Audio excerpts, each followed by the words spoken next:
America, we gotta get back to doing what's expected of us as free citizens in this democracy. That means being tolerant, being respectful, staying informed, and being engaged. I'm former Congressman Joe Walsh. Follow me here and join the millions of Americans who are renewing their social contract with each other. The social contract, it's on us.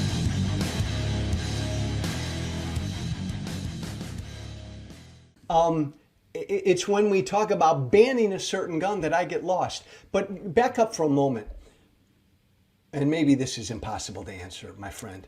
Why do you think we have this phenomenon of mass shootings? Mr. Senior Director of Gun Safety, for Gun Violence and Prevention. Where does this come from? It's a great question. And I think it honestly has been changing over the years. I think we're seeing, as I mentioned, more kind of white supremacist or hate motivated, where they just want to hurt the LGBT community or certain races. I think for a while we were seeing a lot of copycats and people wanting to get their name out there, and that's why the No Notoriety campaign was started, or encouraging people not to publish manifestos because they were trying to get their name out there. And we'll see, after a mass shooting where someone gets a lot of attention, we'll see some more mass shootings happen right afterwards. Yeah. So I think there's part of that. And then again, some people just are angry and they have easy access to something to do this damage. I think why assault weapons are being chosen. I think it's pretty interesting just looking at the history of these, where for a while marketers of these early AR-15s, NRA members would walk by the booth and at a convention and give them the finger and be all upset. Yeah. But then the expiration happened around the same time as, we're going into Iraq and Afghanistan, and people wanted to what the military was having or the police was having. That's why they called it the M&P 15 by Smith & Wesson. And I think and then Call of Duty, you can't underestimate people want that, and they already are familiar with their weapons, and they build them to look just like that. And so I think there's a lot of different reasons why people want to commit mass shootings, and that's what makes it really hard for us, is that there's no, when the Secret Service try to figure out what is the profile of a mass shooter, it's very different now, and that's why our best thing we can do right now is we can do these extremist protection orders or red flags when we know somebody is at, usually they talk about a mass shooting, they tell a friend they're going to do this, we temporarily remove firearms, and the next best thing we can do is hope that they substitute an assault rifle with something that is less lethal, but that's not going to prevent the shooting from happening in the first place, but it might lead to less. Am I right, Nick, in that still, even now, even though the assault weapon gets the headline, the weapon of most mass shootings, the weapon of choice is still a handgun? That may be changing. Certainly, I think you'd be right in that the deadliest recent mass shootings have involved AR-15s, assault weapons. But handguns are still primarily the weapon of choice, even in most mass shootings, semi-automatic handguns. I think that's right. I think it is the people that really want to rack up the body count and get their numbers on the board, which I think is part of the motivation. I think that is the assault weapon. But for sure, I think for a while, maybe a little inside information for people that don't know this is that for a while the movement generally wasn't pushing for assault weapon ban. We were thinking, all right, it's actually the high capacity magazines that are the problem, because not only can you shoot more people, but then there's not the reload time is really an opportunity for a bystander to intervene. The Gabby Gifford shooting, it was an unarmed woman was able to tackle the shooters and disarm them because a gun will jam or they'll have to reload. But honestly, what's interesting is, when I was in Maine and talking to gun owners for many years, a lot of them were, especially the hunters with a proud tradition of responsible gun ownership. They wouldn't want to talk to me about the high capacity magazine, but they're like, I support an assault weapon ban, even though by definition that includes a ban on high capacity magazines. But we're seeing a lot of these assault pistols being used. We saw that in the Nashville shooting, where it included a pistol brace, which was something that we weren't really talking about, but has become more of an issue. But yeah, you're right that if we want to really reduce gun violence, we need to really focus on the access to firearms. And I think it's interesting. I think it's worth kind of being clear that the more we talk about an assault weapon ban, sometimes I think that does fuel more people wanting to purchase an assault weapon. Completely. We saw the huge spike when right before Obama was elected. People are being afraid of it being banned, and they'll go out. I still see people saying that they kind of, I don't really want an assault weapon. It's very expensive with all the ammo, but they kind of want to thumb their nose at people like me that want to do this ban. And so Nick, it's become a symbol, no doubt. I'm helping sell guns, I'm sure. But so that is hard because, and again, what's different about current pushes for assault weapon compared to the federal ban before is, some proponents now want to do a buyback or having to register existing stockpiles. And I always, I have a hard time sometimes with wanting to take guns away from people that that legally bought them at the time. Yeah. I think it plays into these ridiculous confiscation kind of worst case scenarios, talking points. And also, but again, now that there's 20 million out there, it's still fairly easy if someone wants to commit a mass shooting to do it. But we often see that these assault rifles are bought right before the mass shooting, a lot of times on credit cards that they have no intention of paying off. So there's been some movement by credit card companies that want to be like, hey, stop buying these, 20 guns on this. And interestingly, Nick, they're bought often in heavy numbers right after mass shootings because the fear then is, okay, the government's going to do something. One of my big beefs against an assault weapon ban is it will not make a difference, period. I wanted you on because I know you're more knowledgeable about this issue than I am. But as I looked at the research, Nick, and again, disagree with whatever you want to disagree with. When it comes to the assault weapon that was in place 94 to 2004, the evidence to me is pretty darn inconclusive as to whether that made any difference. And in a few of the studies I've looked at in the last 5, 6, 7, 8, 9 years, again, pretty inconclusive that any assault weapon ban will have any impact on mass shootings, and you probably know all of these studies, gun violence in general, that there's no real significant relationship between either a large capacity magazine ban and gun violence, homicide rates. I'm worried that we're just focused on 200 to 300 people getting killed by this gun a year as opposed to the 20,000 getting killed by guns, but I don't see the evidence that bans have made a lot of difference. But chew me up if you want.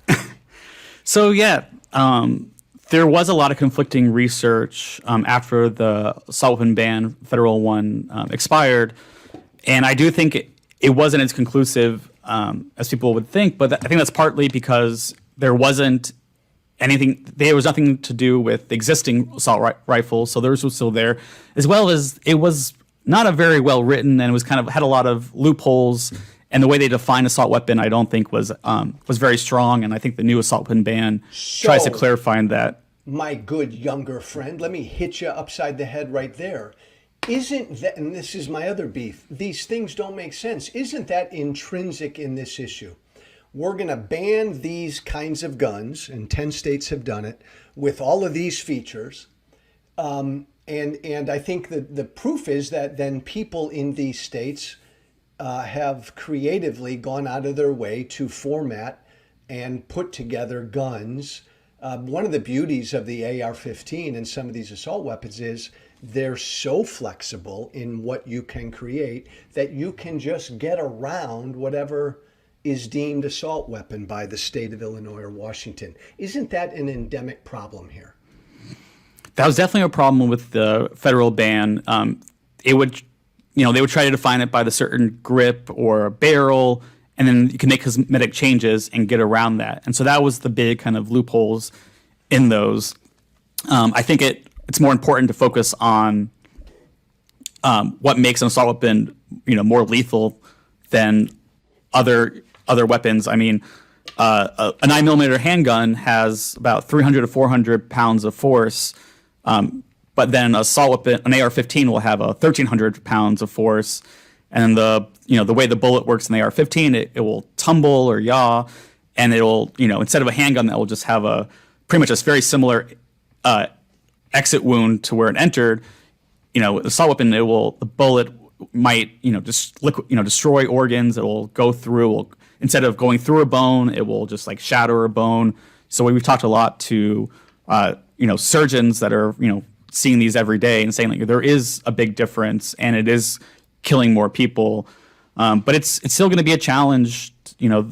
There's so many assault AR-15 manufacturers now. It really dominates a lot of the market now. And when I was in Maine, there'd be, I think I counted 13 people that might be, making these weapons out of, a garage or you can just order things online. And so that's always going to be a problem, but I don't think it's insurmountable. I think about, we don't see a lot of fully automatic weapons on the street. People, there are exceptions. I grew up with, my father had an Uzi, Israeli made Uzi in his sock drawer. When my mother when he passed away and gave it to the sheriff had a lot of questions about how we had that. And maybe I wasn't very happy. That's how she decided to get rid of it. But I do think that, we draw lines. We draw lines, and the nation and our law and our political system has drawn a line in that automatic weapons are illegal. You can't have one unless you're a certain special class of whatever. This is part of what drives me crazy, Nick. I know you get this. There's disinformation on all sides, but so many people think AR-15s are automatic weapons. But you're right. So we've drawn a line at automatic weapons. AR-15s are semi-automatic. Every pull of the trigger, boom. And I think a lot of people, Nick, don't realize that virtually every handgun sold in America today is semi-automatic.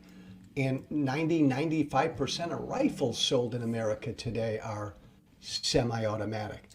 And there are certainly rifles more lethal than the AR-15, larger fires that wouldn't be banned. It just doesn't make sense to me. Yeah, I was thinking about, one thing that's interesting about, because one interesting about the AR-15 as well and the similar, rifles is that now you can 3D print a little piece of plastic that makes it, an auto sear, and like ATF are seeing those recovered and across the country. And I think the fact that these are so customizable, I think it can get around some of those and things like a bump stock and or you can just, it's not that hard with, give someone an hour, you can turn an AR-15 into fully automatic. But I'm glad you mentioned that, because you don't know how many times I've talked to a politician that are like, I got this bill, it's going to ban all semi-automatic weapons. I was like, please don't do that. As much as when I go hunting or target shooting, I prefer, I love target shooting with a single action rifle or a shotgun. I think a shotgun is the best home defense. If you're going to have a gun for home defense, because I don't like the idea of an assault rifle, that bullet might go through your wall, might hit, we always hear about neighbors or their own children being shot. You don't have those issues. But I think it's ridiculous to try to go back to the olden days when we just had revolvers and shotguns and single action. Well, I think it's impossible. And I think everybody listening to us right now, many of whom would be on your side of this conversation, need to understand that damn near every gun sold in America today is semi-automatic, period. Just like the AR-15, the handgun, they're all the same. They're semi-automatic. One pull of the trigger, a bullet goes. The rate of fire between handguns and AR-15s is virtually identical. Like any rifle, the AR-15 is more lethal than a handgun, but there are rifles more lethal than AR-15s that nobody's talking about banning. But Nick, it is interesting. 1 out of every 4 guns sold in America today is an AR-15. It's become the modern sporting rifle.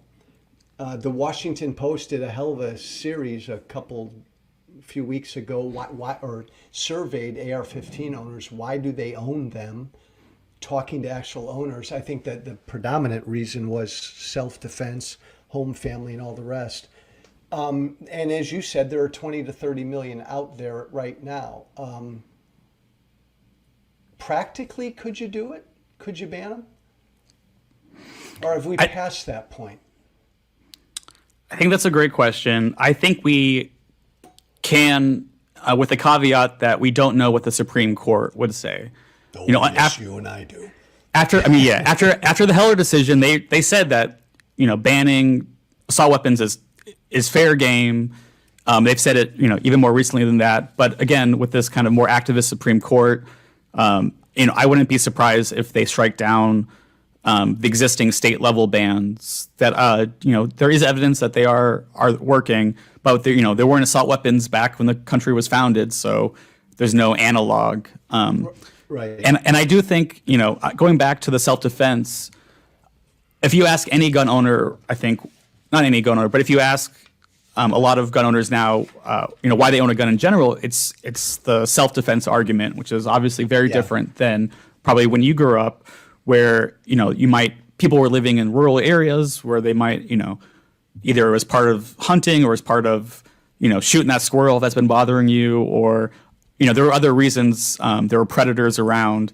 But after people started moving to the cities, moving to the suburbs, gun sales were really down, and this assault rifle was really a lifeline to a lot of gun companies that might have otherwise gone out of business. And so, you know, I think the Washington Post article, that series about American Icon, I would encourage everyone on all sides to read it, because there's a lot of great interviews by former gun executives and people that were marketing these, and saying like, consider your man guard reissued, was how Bushmaster said, or, you know, use what they use, and they show, you know, helmeted soldiers. And I don't know that I believe that statistic is right, the survey.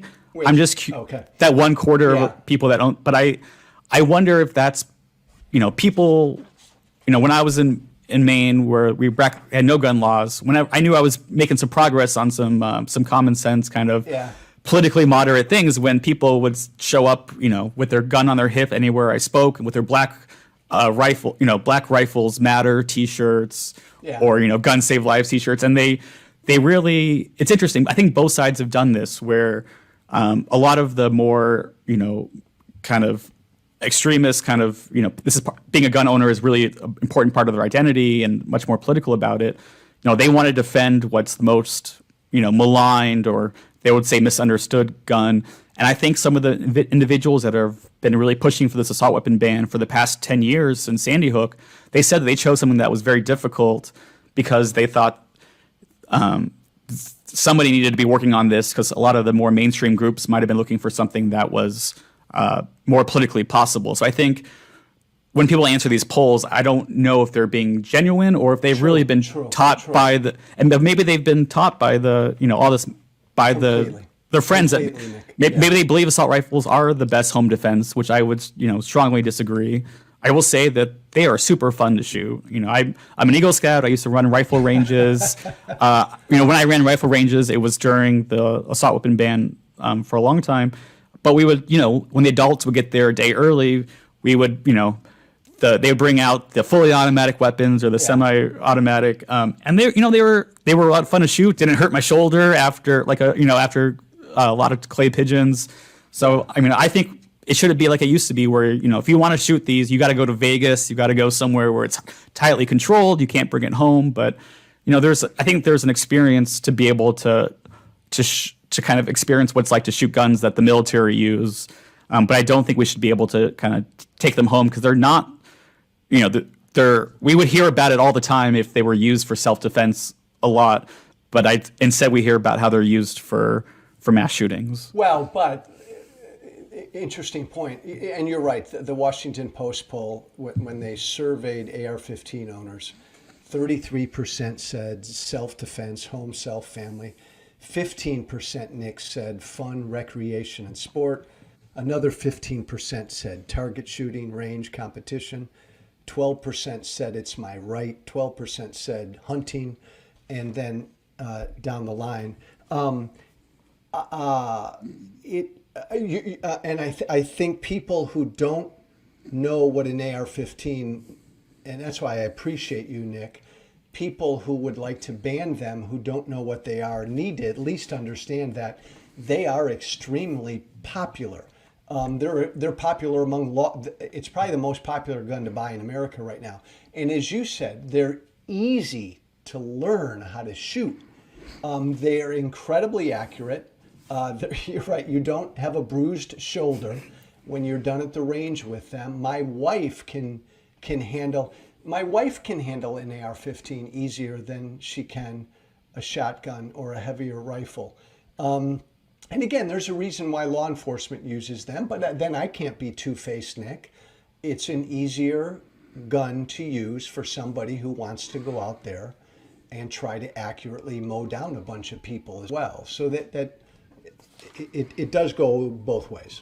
I mean, that is why they, the Eugene Stoner, the World War II veteran who invented it in the late 1950s when he was at Armalite, where obviously the AR comes from, he thought of it as just the military side of the house, but it's the idea of, you can hand these to any 18-year-old and with just, an hour of prep, they can, handle it well, which is a lot different than a lot of other firearms. But isn't that a problem, Nick? Because it's become the modern sporting rifle.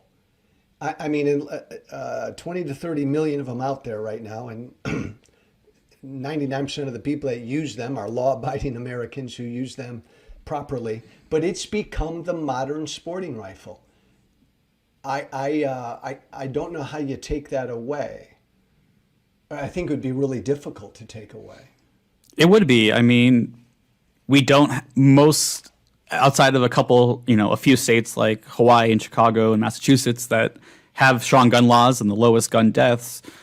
We don't have any idea of who owns these guns, and so even if we did a mandatory buyback like Australia, we would see what they did in Australia. Some people would bury them in the ground or keep them in an attic. And so what to do about that existing stockpile, which again, I think it's 24% of guns being produced now. That's a very difficult question. And I think there's no great answers. It really depends on your politics at that point, whether you think it's worth taking those away. But I do think that, if we ban them now or regulate them now, it will take maybe a decade for us to see, a huge difference. But we will see, I think, a difference in the mass shootings where people, especially these 18, 19, and 20-year-olds that we keep seeing kind of more recent mass shootings, that, it's going to be a lot harder for them to find it. I mean, I'm sure a lot of your listeners that grew up around firearms have a lot of friends. My friends in California, strong gun laws, have an assault weapon ban. He knows who to call up, and they'll, come from Arizona, and they'll have a trunk, and they'll have the assault rifles. They'll have, fully automatic. I've been with my friends who have gone to gun dealers and kind of, oh, you look like you're not going to get me in trouble. This probably won't come back on me. Let's not do the paperwork. We'll say it's a private sale. And like, there's a way, there's so many loopholes around it, and the ATF hasn't been able to enforce or do inspections that it is going to be very difficult. But I think just looking at the research from the state laws, it does show that even these imperfect restrictions do have an impact, but it won't solve the problem completely. When we're done with this, and you and I are going to stay in touch, because I want to see some of those state studies, because some of the state studies I've looked at, I mean, if people ask me, would a ban on us, I mean, I oppose it on constitutional grounds. I think it's wrong. I don't think it's fair. But if people ask me, would a ban on assault weapons make a difference? The best I can come up with is all of the data out there I've seen shows that it's inconclusive. That's the best I can come up with. You, Nick, would probably feel a little more strongly that it has made and may make a difference. And I think part of the two things with the state research, one is until recently there was no federal funding for research, and so there's a lot of things that we just don't know, but we have pretty good ideas now. And then the other, as I said with the state, my friends that are even ones that are getting just into guns in California, they're able to get a gun, from another state without a background check. We'd always have incidences in Maine where someone would meet in a Walmart parking lot, buy an assault rifle, it's loaded, they accidentally, shoot the person, or, those are so I think that's why it needs to happen at the federal level. It's sort of like background checks. I think closing the gun show loophole, that is necessary because that is a loophole that people are able to exploit all the time. But I don't think it's going to solve more than a couple % of shootings because there's still so many other ways to get access to those firearms. You just have to go work a little bit harder. And so it's not just one law that's going to solve this. It needs to be tightening up all of these loose regulations. And also, again, we talk so much about, prosecuting people for doing the wrong thing or shutting down gun dealers. But I think we also need to talk about culture. I think, you talking to your listeners about responsible gun ownership. And for me, everybody has a different definition. For me, it means, are you keeping up to date with the laws of what you should and shouldn't be doing? Are you going to the range and, making sure that you know how to handle it? It means, making sure you don't sell it to somebody without at least seeing their ID and doing a background check, even if it's not important in your state. But the idea being, when I grew up, we didn't call them weapons, we called them firearms. We had a lot of respect for that. These are, having a gun is a risk factor, but there's a lot of different ways to minimize them. Nick, agreed, Nick. Let me delve into one other or two other quick areas before we wrap. And if I'm to summarize me, to me, an assault weapons ban makes no sense because I don't understand what makes these types of guns any distinguishable from all the other semi-automatic, some less lethal, some more lethal guns out there. The evidence to me, Nick, shows it didn't make a difference, and I don't think it will. I'm anxious to see some of the research you've seen. I don't think it's fair to ban these guns because it's become the most popular rifle in America. The final piece, Nick, let's banter back and forth for a sec. I don't think it's constitutional. I guess I'd argue that it never should be constitutional. It's just a unless you're going to make all semi-automatic guns unconstitutional. But especially post the New York Bruin case, these guns now are in common use. And it seems to me like this Supreme Court is going to shoot down these bans in these 9 to 10 states right now. What's your thought on that? So I think it's important for me to do the normal caveat that you do whatever you want. This is your show. Thank you. From the time of the Bill of Rights until maybe the 70s or 80s or even 90s, that it was very settled constitutional law that the Second Amendment applies towards well-regulated militias, and there was start. The ninth I know. inning. You come in the ninth. I told you I had to start with that. Michael, you can get Michael Waldman on. His book about this is excellent. So I will say that I think from the constitutional standpoint, until very recently, these assault weapon bans and banning Tommy guns and fully automatic, I think that's all constitutional. Now going into this, where we've had 2 stolen seats and we've had, Wait, back up. Hold on. Stop for a second. I agree with you on the politics of those seats, Nick. I'm with you. Let me just, and we're not going to get into this because I would need 3 hours. And I love you for bringing this up. But just answer me this. In my reading of history, our history and the law, the Second Amendment is much more an individual right than a collective right. But generally, how would Nick Wilson respond to that? That throughout almost all of history, it was a collective right. And then the NRA was able to, noticing that constitutional scholars on the center and the left, they thought it was settled law, so they wouldn't write about it. They wouldn't write about it in journals like, oh, we all agree this is a collective right. And so then they would pay, a small number of academics and law students to build up this huge amount of legal, and they would cite each other, and it was just enough for then a politicized court to be able to make that decision. And I'll also say that I think their, gun manufacturing assault rifles went up hugely, not just because of demand, but ahead of Obama, ahead of people believing there was going to be a ban. And so it kind of also became common use, partly to make it constitutional. I think people can make that argument that it became common use because they made enough and intentionally sold enough. I get that, Nick, and I like the fact that you snuck that in there. I'm loving this conversation with you. But you would also agree that it also became of common use because these are really easy, accurate rifles to use. Which is why the military uses them, and I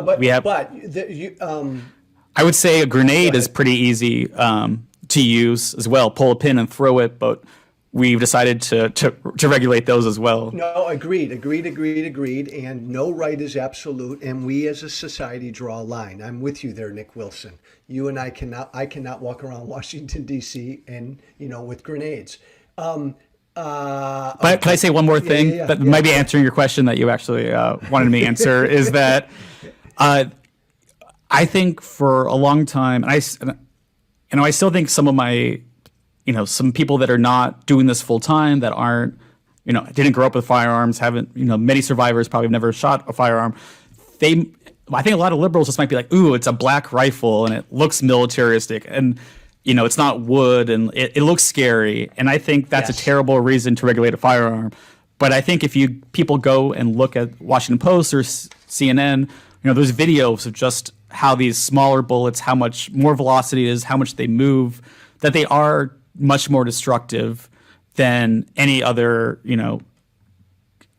handgun or rifle. So I think that's why there's a legitimate argument to be made that, that's not necessary for self-defense to have a bullet that can, do that much destruction or shatter bones or liquefy organs. Then would you?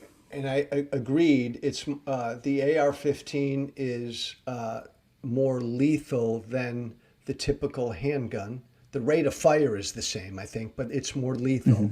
Mm-hmm. But wouldn't you just agree that, generally rifles are more lethal than handguns? And there are certainly rifles that are more lethal than AR-15s. But Nick, it's like the military doesn't use the AR-15. It's taken from like the M16, which is what the military used. It's not, the AR-15 is not used on the battlefield.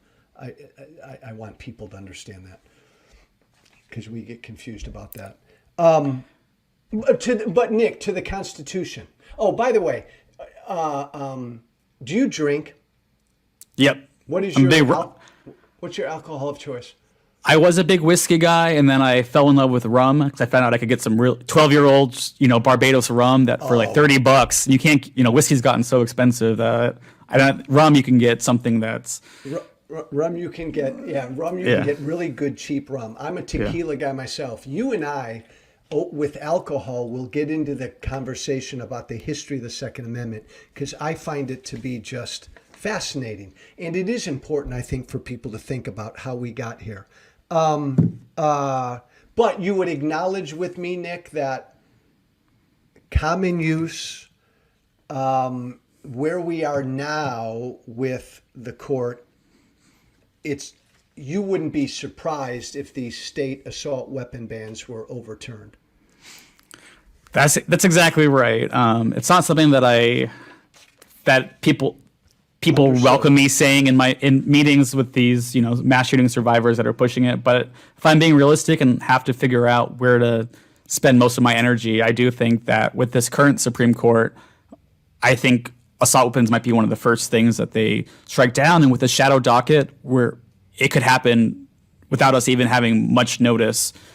I think that's why a lot of the major gun groups, CAP's not one of them, but a lot of the major gun groups have signed on to expand the Supreme Court and other things because they believe that this is kind of an existential crisis to not only passing new gun laws but existing gun laws. And after Bruin decision, when we had our conference, that was the first thing we had to talk about is like, and we asked all our our experts like, what laws can we pass that aren't going to be struck down? And nobody really knows. It's going to take years, I think, for us to know. But every day you'll see the Firearm Policy Coalition filing new lawsuits, and we'll see one judge. In California, they go judge shopping. They found the one judge they like, and then he's taking them all on. But then we'll see, just last week, the raising the age from 18 to 21 to buy a gun was struck down by one federal judge, but it was upheld by a Florida judge. And so we kind of have to wait and see. But I'm not holding my breath that it's going to survive a constitutional challenge. Well, you're right, Nick. We do have to wait and see. You and I would agree that I think something's going to get up to the Supreme Court pretty quickly. I mean, in my state of Illinois, you had a federal judge that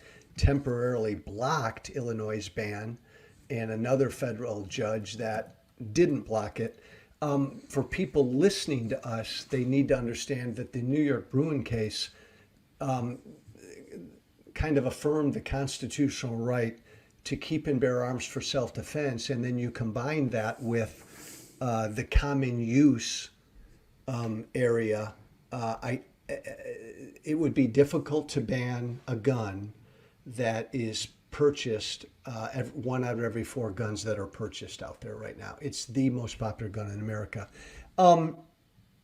Nick, I'm going to close with 2 quick questions. And I want to be better about this. And this has been fun. Thank you for letting me take some of your time. It's so fun to talk to an expert, but an expert who has some fucking personality. Rum! I used to be a big rum drinker, but then, Nick, I was told by my doctor that tequila is better for my gut than rum. You and I are making our closing arguments. We're in front of 10,000 people right now. Give your one final plea. What's the one final thing you would say for why we need an assault weapons ban? Well, as you know, I'm not a man of a few words, but I'll say that again, I like many of you, I see the news where we see these horrific school shootings, these kids being killed, and we just wonder, like, what can we do? And I think the assault weapon ban is one of the few things that, we've done it in the recent past. There's not perfect evidence, but there's good evidence that it made a difference and saved lives and had, 40% decrease in mass shooting deaths. And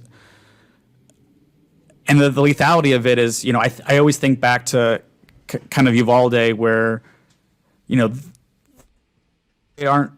why aren't they kind of just fingerprinting the kids or identifying the kids? And because it was an assault weapon, these kids didn't have, I'm sorry to say this, but they, their heads were completely blown off and they could not be identified. And I think about the parents that that have lost their children to that. And if we can, I know it's asking a lot for people to sell their assault rifle or not buy one, or do a buyback.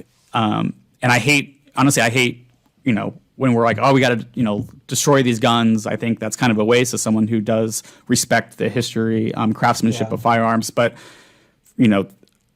I think there's other weapons to do hunting with, target shooting, and I don't think there's any need for an assault weapon. And so even if we don't get a federal assault weapon ban, I would just hope that people would think about how these guns are uniquely contributing to gun violence in our communities, and as well as the manufacture of them here is, selling them to Mexico, where we're leading to, it's a huge problem with the migration crisis and fentanyl. You can't bring fentanyl in this country, unless you're armed, and the assault weapons and, 50 caliber guns are the only guns they're using because they're the most effective for shooting down, police or the 50 caliber, helicopters.